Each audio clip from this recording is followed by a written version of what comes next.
Why is inflation so unpredictable? Good day, everyone. Welcome to the interesting video of the day. So, in February 2026, US inflation was sitting calm at 2.4%. By May, it had jumped, the highest level in over 2 years. Then, in June, it fell back down to 3.5%. 3 months, three completely different numbers, same economy. So, what's that actually driving the inflation right now, and why does it keep moving so fast? Let's look at the real live numbers. So inflation just means that the price rising over time. Simple concept, but 2026 has been a perfect case study in how fast that number can swing, and one single event is behind most of it. Let's break it down. So the calm before the early 2026. At the start of the year, inflation in the US looked genuinely under control.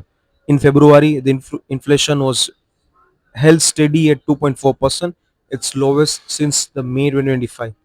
Core inflation, which stripes out food and energy, was sitting nearly its lowest point since 2021. This is important context. Heading into the year, most forecasters expected inflation to stay roughly stable. Nobody was predicting a spike, which makes what happened next move even more interesting. Now, the spike, Middle East conflict, and it hit the energy price, which caused these reasons of dropping down the inflation. In February 2026, conflict escalated in Middle East and almost immediately energy became the story of inflation for the rest of the year. By May, US inflation has climbed to 4.2%, its level high since 2023, marking three straight months of acceleration, and the single biggest driver was energy, which cost jumped 23.5% that month alone, with gasoline price over 40-year high on high over year to year. This is a live example of something most people don't think about. So inflation isn't just about how much money is in the economy. A single geopolitical event hitting all supply and can push price up almost overnight and completely separate from anything happening domestically. Now, the cool down which changed everything, the ceasefire, the way it got spiked and the way it got reversed. In June, US inflation fell to 3.5%, its first decline in 5 months. The reason is the ceasefire between the US and Iran, which eased the pressure on energy, which market the immediately price of gasoline, and it got slowed down sharply. Energy cost rose only 15.7% instead of May's 23.5%, and the monthly CPI actually dropped to 0.4%. There's a live lesson here. Inflation driven by geopolitical shock can unwind just as fast as it built. Once the shock itself resolves, but analysts are still cautious. Goldman Sachs has warned that any re escalation of the conflict could immediately revive the inflation risk all over again.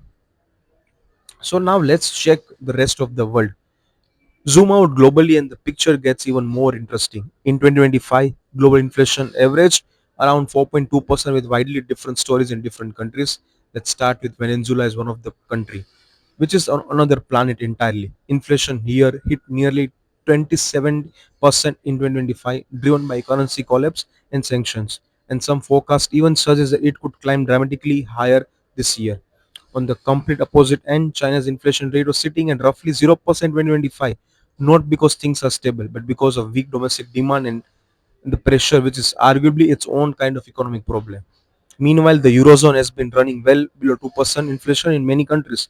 The opposite challenge for the US, where central banks there are more worried about growth being too slow than the price being too fast. Three regions, three completely different inflation stories, all happening at the same time in 2026. Let's look at the bigger picture. So here's the 2026 has live case study in how inflation actually moves. February was calm. No one predicted a spike. May, the Middle East conflict pushed the energy price sharply higher. On June 5%, a ceasefire cooled things down almost as fast. Meanwhile, globally, Venezuela is a currency collapse, China fighting deflation, and Europe undershooting its own inflation target. Inflation isn't one global number moving together, it's dozens of local stories all reacting to different pressures all at once. The real takeaway is don't just watch number, the headline inflation. Watch what actually driving it. Because in this year, a single conflict thousands of miles away moved US grocery and gas price more than almost anything happened in the domestic economy.